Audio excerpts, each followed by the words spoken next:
Pemirsa, kembali lagi bersama saya Katarina Amelia di One News Bola. Edisi kali ini kita awali dengan momen penting dari sepak bola dunia. Wakil Presiden FIFA Victor Montagliani menegaskan bahwa keputusan mengenai tuan rumah Piala Dunia 2026 sepenuhnya berada di tangan FIFA. Informasi lainnya pemirsa, kita terbang ke sepak bola tanah air. Timnas Indonesia kalah tipis 2-3 dari Arab Saudi pada laga putaran keempat kualifikasi Piala Dunia 2026 di Jeddah. Kekalahan ini langsung memicu gelombang kritik terhadap Patrick Kluivert dengan tagar pagar Patrick Kluivert out menggema di media sosial. Pemirsa, inilah One News Bola selengkapnya.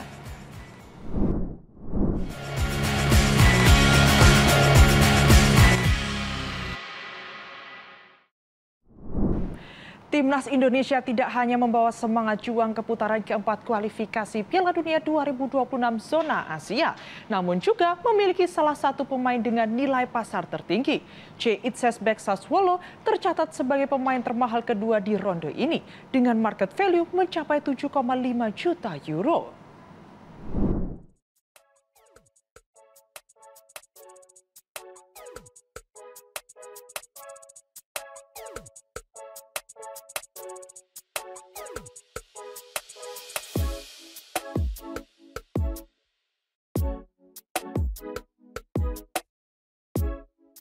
Timnas Indonesia bersiap menghadapi tantangan berat pada putaran keempat kualifikasi Piala Dunia 2026 zona Asia yang akan digelar pada Oktober 2025. Dua lawan tangguh menanti, yakni Arab Saudi dan Irak, yang menjadi ujian kualitas.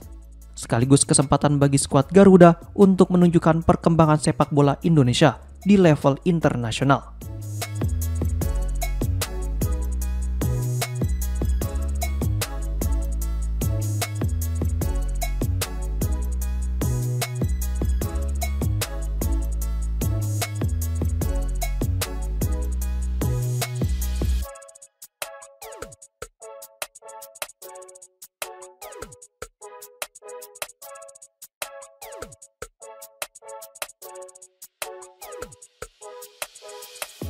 Di balik persaingan tersebut, ada sisi menarik terkait perbandingan nilai pasar pemain bintang dari masing-masing tim.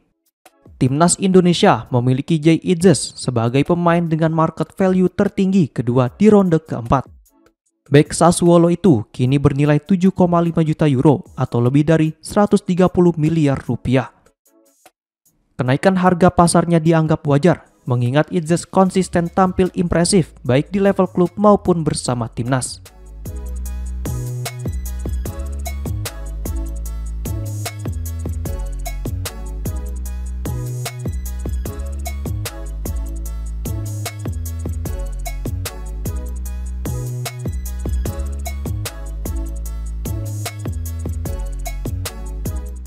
Sementara itu, peringkat pertama pemain termahal di ronde keempat ditempati bintang Qatar Akram Afif dengan nilai pasar sekitar 139 miliar rupiah. Afif juga masuk dalam dominasi pemain terbaik Asia di ajang AFC Awards Riyadh 2025. Pemain berusia 28 tahun tersebut sukses membawa Al Sadd SC meraih gelar Liga ke-18 sekaligus mengantarkan Qatar lolos ke Piala Asia 2027. Menariknya, Jay Itzes dan Akram Afif tidak akan saling berhadapan di ronde keempat ini, lantaran keduanya berada di grup berbeda.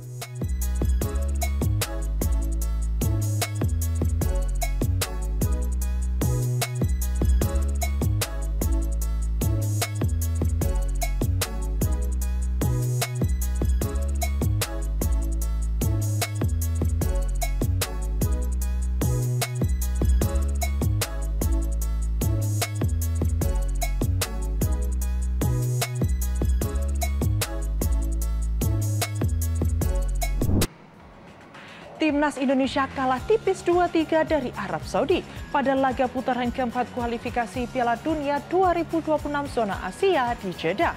Kekalahan ini langsung memicu gelombang kritik terhadap Patrick Kluivert dengan tagar pagar Patrick Kluivert out menggema di media sosial usai strategi dan susunan pemainnya dianggap keliru.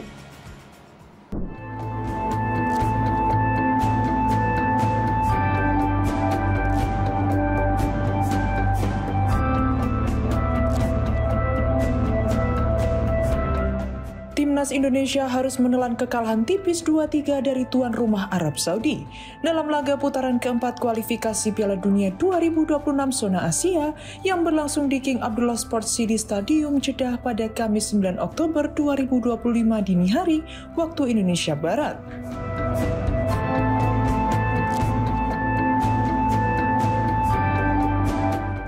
Hasil ini memicu gelombang kritik tajam dari para pendukung Garuda yang ramai-ramai mendesak PSSI segera mengevaluasi bahkan memecat pelatih Patrick Kluivert.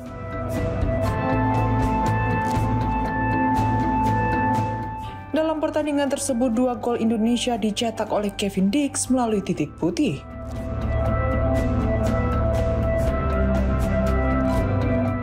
Sementara itu kemenangan Arab Saudi ditentukan lewat 2 gol Firas Al Buraikan dan 1 gol dari Saleh Abu Al Samad.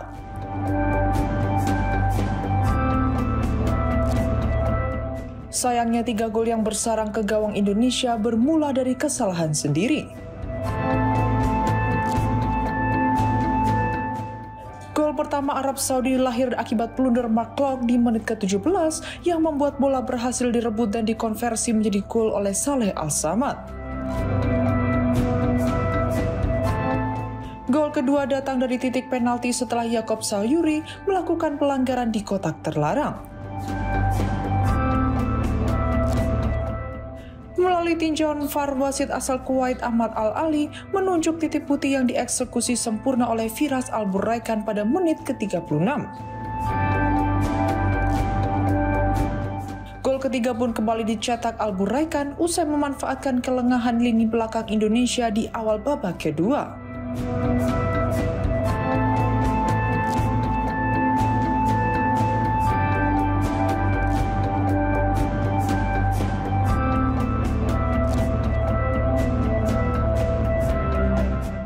Selain hasil buruk, strategi Patrick Kluivert juga menjadi bahan perbincangan hangat. Banyak fans menilai pelatih asal Belanda itu keliru dalam menentukan komposisi pemain. Ia memilih menurunkan Mark Klok di lini tengah, padahal selama ini sektor gelandang bertahan dipegang oleh Tom Haye. Serta mencadangkan Rizky Ridho yang selama ini menjadi tandem solid bagi Jay Itzes di jantung pertahanan. Secara statistik, Arab Saudi tampil lebih dominan dengan penguasaan bola mencapai 55,4% berbanding 44,6% milik Indonesia. Green Falcon juga unggul dalam jumlah operan dengan 395 kali, sedangkan Indonesia mencatat 314 operan sepanjang laga.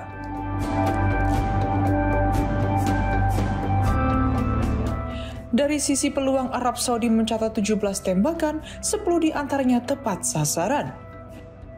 Sementara Indonesia hanya mampu melepaskan 10 tembakan dengan 5 menuju ke arah gawang.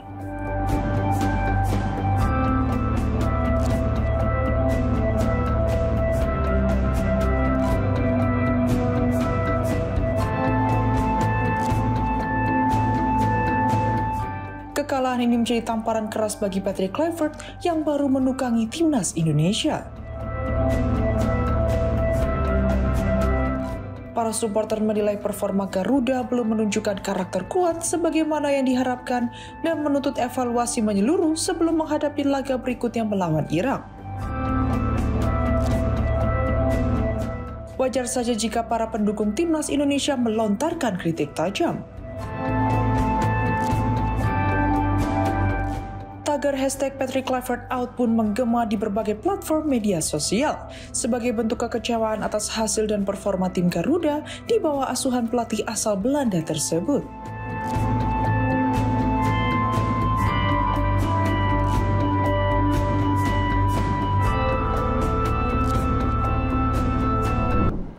Pelatih timnas Oman Carlos Queiroz melontarkan kritik tajam kepada AFC. Ia menilai penunjukan Arab Saudi dan Qatar sebagai tuan rumah putaran keempat kualifikasi Piala Dunia 2026 zona Asia tidak adil. Queiroz menyebut keputusan itu memberikan keuntungan besar bagi dua negara yang juga menjadi peserta.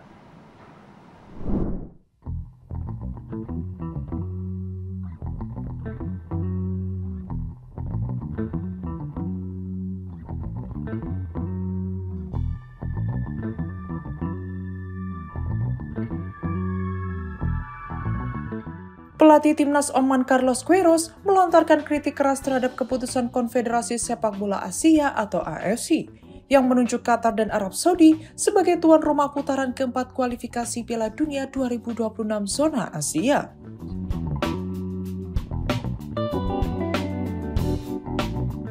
Menurut Queiroz, keputusan tersebut menunjukkan adanya ketidakadilan karena dua negara itu juga menjadi peserta dalam fase tersebut. Pelatih berusia 72 tahun yang pernah menangani Portugal, Iran, serta menjadi asisten Sir Alex Ferguson di Manchester United menilai keputusan AFC sangat aneh dan tidak masuk akal.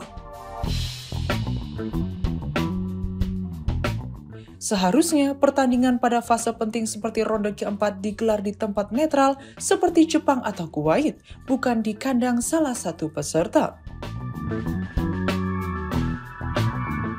Queiroz juga menyoroti jadwal yang dianggap tidak adil. Ia mengungkap bahwa Arab Saudi dan Qatar tuan rumah mendapat waktu istirahat 6 hari, sedangkan 4 tim tamu, termasuk Oman dan Indonesia, hanya memiliki 3 hari untuk memulihkan kondisi pemain sebelum bertanding.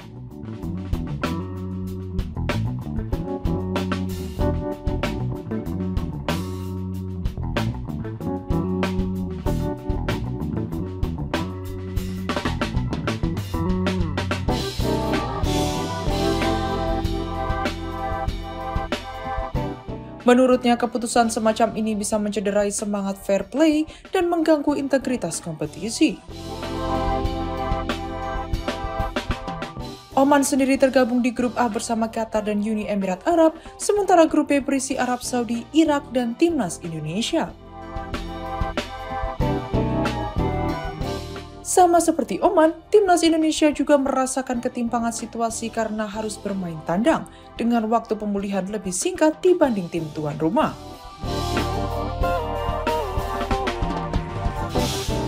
Carlos Queiroz berharap AFC dapat mengevaluasi kembali sistem penentuan tuan rumah di babak selanjutnya, agar semua tim mendapat perlakuan yang adil dan kompetisi berjalan lebih profesional.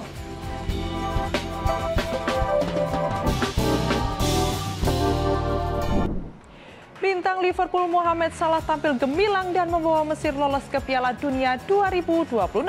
Dalam laga kualifikasi zona Afrika Grup A, Mesir menghajar Djibouti dengan skor 3-0 pada Rabu malam.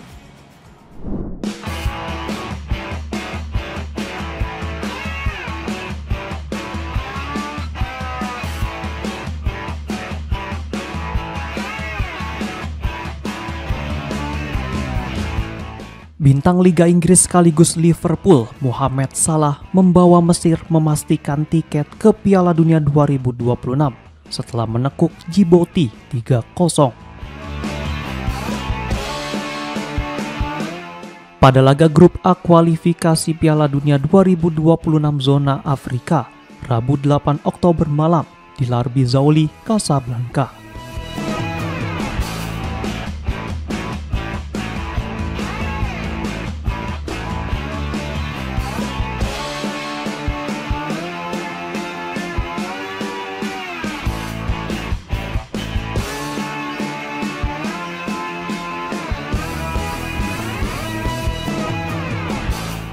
Gol pertama Mesir dicetak oleh Ibrahim Adel pada menit ke-8 sebelum Salah menggandakan keunggulan pada menit ke-14.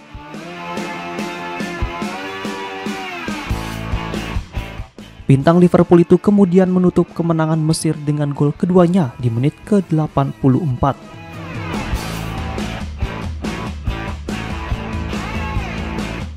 Sekaligus membuatnya memuncaki daftar top skor sementara kualifikasi Piala Dunia 2026 zona Afrika dengan total 9 gol.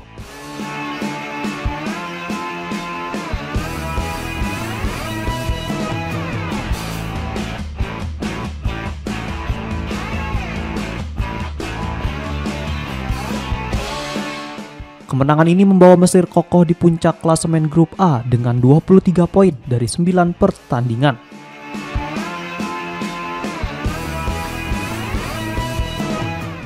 Sekaligus memastikan lolos ke putaran final Piala Dunia 2026.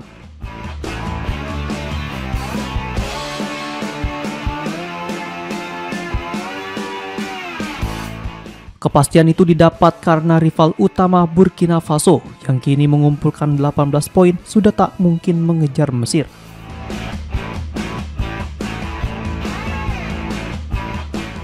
Sementara itu, Djibouti kini terpuruk di dasar klasemen dengan hanya 1 poin dari 9 pertandingan yang dijalani.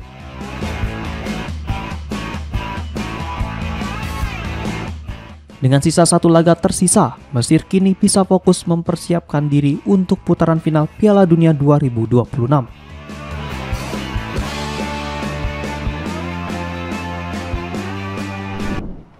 Pelatih Manchester City Pep Guardiola menyerukan aksi damai di Barcelona sebagai bentuk protes terhadap kekerasan di jalur Gaza. Melalui video yang beredar di media sosial, Guardiola menyampaikan keprihatinannya atas kondisi kemanusiaan di wilayah tersebut.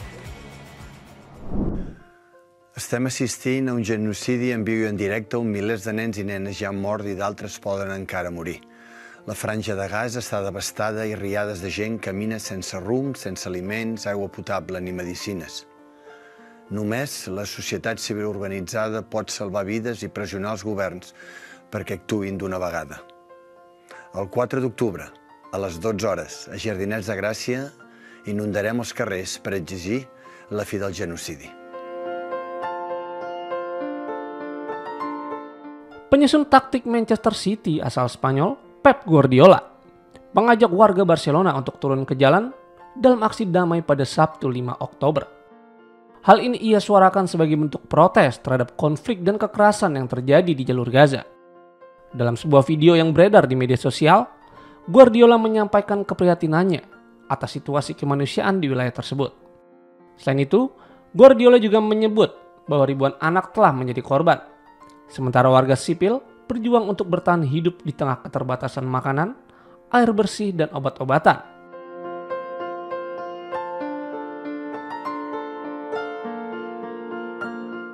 Guardiola menyampaikan keyakinannya bahwa tekanan dari masyarakat sipil dapat mendorong pemerintah untuk bertindak dan menyelamatkan nyawa. Ia pun mengajak masyarakat untuk hadir dalam aksi yang dijadwalkan berlangsung pukul 12 waktu setempat. Ini bukan kali pertama Guardiola menyuarakan solidaritas terhadap rakyat Palestina.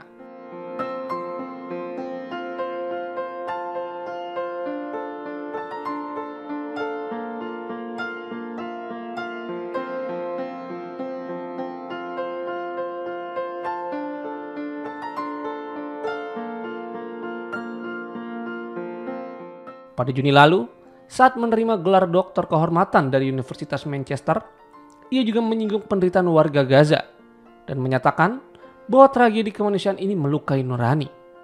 Pernyataan Guardiola mendapat respon keras dari pejabat Israel. Menteri Kebudayaan dan Olahraga Israel, Miki Zohar, mengecam sikap Guardiola. Bahkan, ia menuduhnya mengabaikan ancaman yang ditimbulkan kelompok bersenjata terhadap masyarakat global. Media publik Israel juga mengkritiknya karena tidak menyinggung nasib para sandera Israel di Gaza dalam pernyataannya. Walaupun mendapat banyak kritikan, seruan Guardiola juga mendapat dukungan luas dari aktivis dan kelompok masyarakat sipil di Spanyol. Mereka menilai suara publik seperti Guardiola penting dalam meningkatkan kesadaran internasional dan menekan pemerintah agar lebih aktif merespon situasi kemanusiaan yang memburuk di Gaza.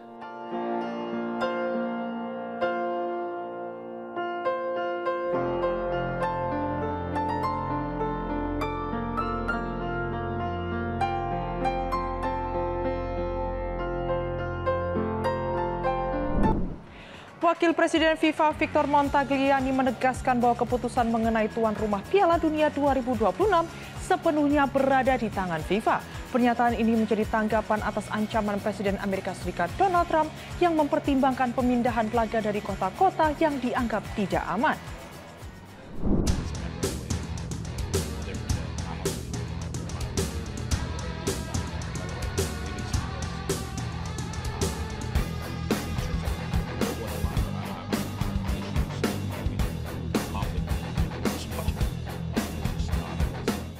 Wakil Presiden FIFA Victor Montagliani menegaskan bahwa penentuan tuan rumah Piala Dunia 2026 sepenuhnya berada di bawah wewenang FIFA.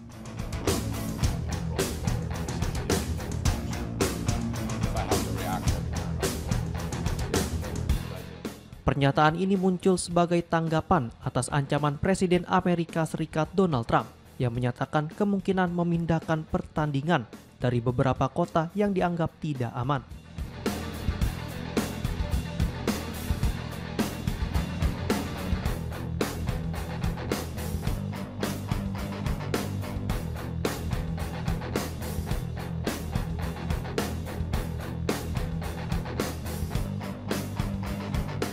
Piala Dunia 2026 akan berlangsung di Amerika Serikat, Kanada, dan Meksiko pada musim panas mendatang. Menandai kembalinya turnamen terbesar sepak bola dunia ke Amerika Utara sejak 1994. 11 kota di Amerika Serikat, termasuk Seattle dan San Francisco, telah ditunjuk sebagai tuan rumah.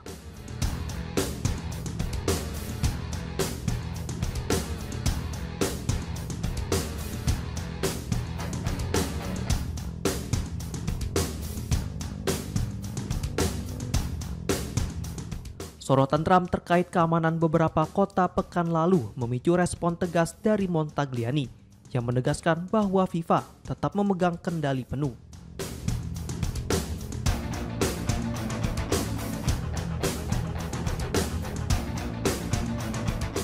Selain kota-kota di Amerika Serikat, 3 kota di Meksiko dan 2 di Kanada juga telah menandatangani kontrak resmi dengan FIFA sebagai tuan rumah turnamen 4 tahunan ini.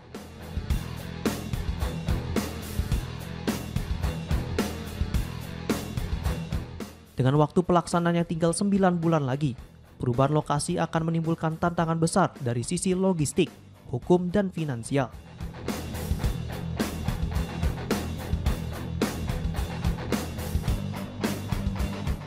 Hingga saat ini, Presiden FIFA Gianni Infantino belum memberikan komentar terkait polemik tersebut.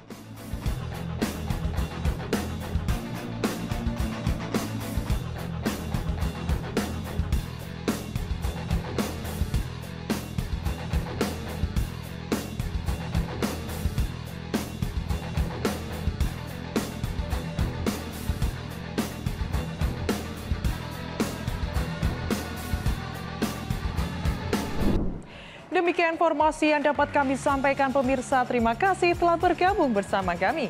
Saya Katarina Amelia dan seluruh tim yang bertugas mengucapkan sampai jumpa di One News Bola berikutnya.